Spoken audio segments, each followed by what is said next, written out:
განვიხილოთ შობადობის პროცესი და სხვა პროგნოზის სხვადასხვა ვარიანტით, ოღონდ სხვა ისეთი მაჩვენებლით, როგორიც არის შობადობის ჯამობრივი კოეფიციენტი.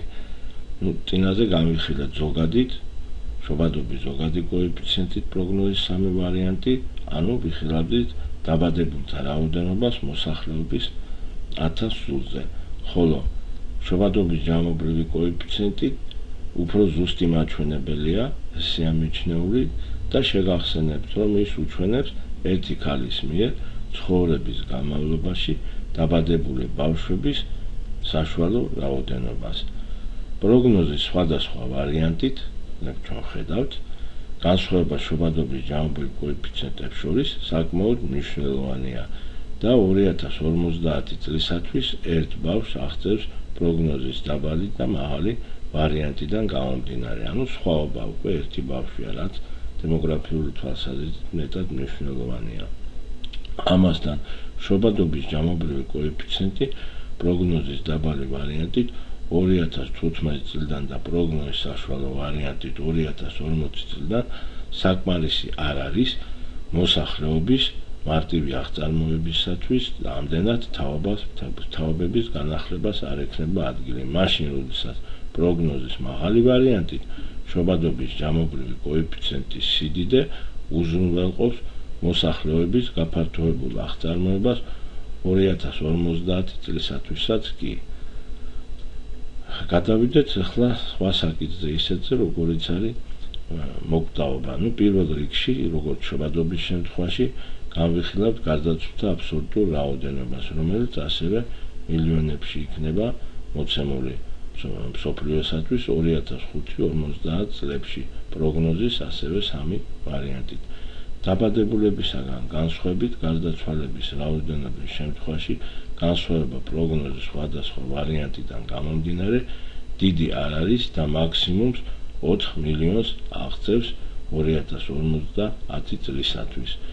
მოკვდაობას, რაც შეეხება მოსახლეობის 1000 სულზე, რომელსაც ჩვენ ახლა ახალ დიაგრამაზე ხედავთ, მოკვდაობის ზოგად კოეფიციენტს, რომელიც უჩვენებს გარდაცვლილთა რაოდენობას მოსახლეობის 1000 სულზე, ჯერ კლების ტენდენციით ხასიათდება, ხოლო შემდეგ იზრდება. დროთა განმავლობაში შესაბამისად მატულობს განსხვავება მოკვდაობის ზოგად კოეფიციენტში, რომელიც პროგნოზის სხვადასხვა ვარიანტიდან გამომდინარეობს. მიუხედავად ამისა, განსხვავება ერთი მხრივ პროგნოზის საშუალო ვარიანტსა და მეორე მხრივ პროგნოზის დაბალ და მაღალ ვარიანტებს შორის მხოლოდ ერთის ფარგლებშია, ან ცოტა მეტი ერთზე მოსახლეობის 1000 სულზე. ანუ დაბალი განსხვავდება საშუალოსაგან ერთით თითქმის და ერთით განსხვავდება უკვე საშუალო მაღალისაგან. მამაკაცების მინდა შევხვდეთ ისეთ მნიშვნელოვან საკითხს, როგორიც არის მამაკაცების ზემოკვდაობა პროგნოზის სხვადასხვა ვარიანტით.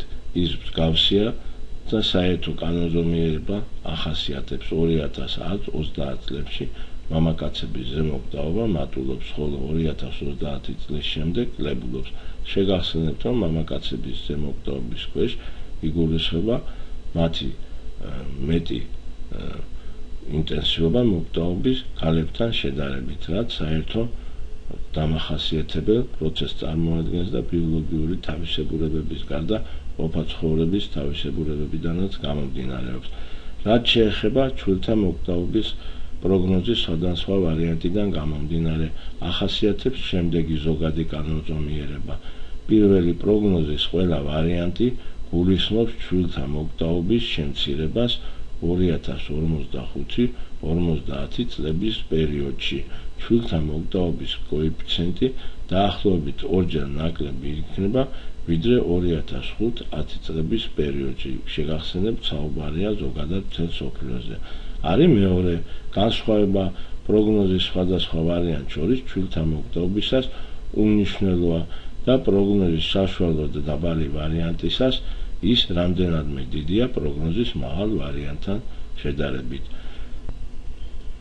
სიცოცხლის მოსალოდნელი ხანგრძლივობა დაბადებისას პროგნოზის სხვადასხვა ვარიანტი მსგავსია. ზოგადი კანონზომიერება ის არის, რომ როგორც მამაკაცების, ისე ქალების სიცოცხლის ხანგრძლივობა იზრდება და 2055-50 წლებისათვის ის 8 წლით მეტი იქნება. მამაკაცები მიაღწევენ 73 წელს, ქალები 78 წელს, ვიდრე 2005-10 წლების პერიოდში იყო. შეგახსენებთ, რომ სხვაობა მამაკაცების სიცოცხლის ხანგრძლივობა იყო 65 წელზე რამდენადმე მეტი, ხოლო ქალების თითქმის 70 წელი, ეს 2005-10-ში და ხედავთ, რომ 73-ის გახდება, ხოლო ქალების, როგორც თქვით, 78 წელი სიცოცხლის ხანგრძლივობა, ზოგადად ვიმეორებ მსოფლიოში. ქვეყნებს შორის და რეგიონებს შორის ჩვენ მერე ვნახავთ, რომ იქნება მნიშვნელოვანი განსხვავება. ეხლა გადავიდეთ მოსახლეობის ცვლილებაზე და აღწარმოებაზე. პირველ რიგში ჩვენ ხედავთ მოცემულ დიაგრამაზე მოსახლეობის ცვლილებას მილიონებში, მსოფლიოში 2005-50 წლებით პროგნოზის სხვადასხვა ვარიანტით. მოსახლეობის ცვლილება მსოფლიოში იგივეა, რაც ბუნებრივი მატება. იგი მნიშვნელოვნად განსხვავდება პროგნოზის სხვადასხვა ვარიანტიდან გამომდინარე. ამასთან დროთა განმავლობაში განსხვავება მოსახლეობის ცვლილებაში პროგნოზის სხვადასხვა ვარიანტით იზრდება. პროგნოზის დაბალი ვარიანტით მოსახლეობის ცვლილება 2045-2050 წლების პერიოდში უარყოფითი იქნება და საშუალო წელიწადში 12 მილიონს შეადგენს. საშუალოდ ამ პერიოდში ყოველწლიურად შემცირდება 12.700.000.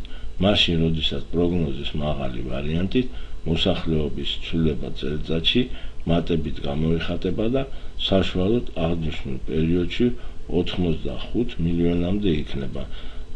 მოცემულ შემთხვევაში ძალიან დიდი განსხვავებაა პროგნოზის მაღალ და დაბალ ვარიანტს შორის და აგრეთვე პროგნოზის პროგნოზის საშუალო და დაბალ ვარიანტს შორის და პროგნოზის საშუალო ვარიანტს მეორე მხრივ და მაღალ ვარიანტს შორის. რაც შეეხება მოსახლეობის ცვლილების კოეფიციენტს, პროცენტებშია ის მოცემული, მისი სიდიდე პროგნოზის დაბალი და საშუალო ვარიანტით დროთა განმავლობაში სულ მცირდება, ხოლო პროგნოზის მაღალი ვარიანტით ჯერ იზრდება 2015 წლამდე და შემდეგ მცირდება. განვიხილოთ ახლა მოსახლეობის აღწარმოების ნეტო კოეფიციენტი. შეგახსენებთ, რომ მოსახლეობის აღწარმოების ნეტო კოეფიციენტი გვიჩვენებს ერთი ქალის მიერ ცხოვრების განმავლობაში დაბადებული გოგონების რაოდენობას, რომლებიც მიაღწევენ დედობის ასაკს. იმიტომ რომ ჩვილ ასაკში და სხვა ასაკში დედობის ასაკამდე მაინც ამოადგილი აქვს გარკვეულ მოკვდაობას. მოსახლეობის აღწარმოების ნეტო კოეფიციენტი, რომელიც პროგნოზის სხვადასხვა ვარიანტიდან გამომდინარეობს, მნიშვნელოვნად განსხვავდება. ეს განსხვავება როგორც რაოდენობრივი, ისე თვისებრივი ხასიათისაა. მაგალითად, პროგნოზის დაბალი და საშუალო ვარიანტით მოსახლეობის აღწარმოების ნეტო კოეფიციენტი დროთა განმავლობაში სულ მცირდება. ამასთან აღწარმოების ნეტო კოეფიციენტი პროგნოზის დაბალი ვარიანტით 2010 წლიდან ვერ უზრუნველყოფს თაობათა განახლებას და მიუთითებს მსოფლიოში შეკვეცილი აღწარმოების რეჟიმის დამკვიდრებაზე. პროგნოზის საშუალო ვარიანტით შეკვეცილი აღწარმოების რეჟიმის დამკვიდრება უფრო 2030 წლიდან იწყება, ხოლო პროგნოზის მაღალი ვარიანტით მსოფლიოში 2005-2050 წლების პერიოდში გაბატონებული იქნება მოსახლეობის გაფართოებული აღწარმოების რეჟიმი. შეგახსენებთ, რომ როდესაც ნეტო კოეფიციენტი ერთის ტოლია, ადგილი აქვს თაობების მარტივ განახლებას, წინა და მომდევნო თაობები მსგავსი რაოდენობრივი სიდიდის შეიძლება იყოს. საუბარია მიახლოებით სიდიდეზე. როდესაც ერთზე მეტია მოსახლეობის აღწარმოების ნეტო კოეფიციენტი, მაშინ ადგილი აქვს თაობათა გაფართოებულ აღწარმოებას. ანუ იგულისხმება, რომ მომდევნო თაობა წინა თაობაზე უფრო მეტი იქნება, ხოლო როდესაც ერთზე ნაკლებია, იგულისხმება, რომ ადგილი აქვს შეკვეცილ, ზოგჯერ შევიწროებულსაც ეძახიან მოსახლეობის აღწარმოებას, ანუ მომდევნო თაობა წინაზე ნაკლები იქნება. ასევე ამას ყველაფერს თქვენ ხედავთ მოცემულ დიაგრამაზე, ასევე უნდა გავითვალისწინოთ, შეგახსენებთ, რომ მოსახლეობის აღწარმოების ნეტო კოეფიციენტის ერთის ფარგლებში ყოფნა არ ნიშნავს იმას, რომ თაობათა უბრალოდ რომ ვთქვათ, ერთზე ნაკლები სიდიდის ნეტო კოეფიციენტის ყოფნა არ ნიშნავს, რომ თაობათა შეკვეცილი აღწარმოება, ანუ თაობათა და მოსახლეობის რაოდენობის კლება, სხვანაირად რომ ვთქვათ, მაშინვე იწყება. აქ არის საუბარი სამომავლოდ, აი ესეთი მოსახლეობის აღწარმოების რეჟიმის შემთხვევაში, როდესაც ის ნეტო კოეფიციენტი ერთზე ნაკლებია, მომავალში ადგილი ექნება. სხვადასხვა პირობებიდან გამომდინარე, ეს შეიძლება იყოს 25 წელი, შეიძლება რამდენადმე ნაკლები ან მეტი პერიოდიც მოსახლეობის კლების თვალსაზრისით, როდესაც ვიმეორებთ ნეტო კოეფიციენტი ერთზე ნაკლებია.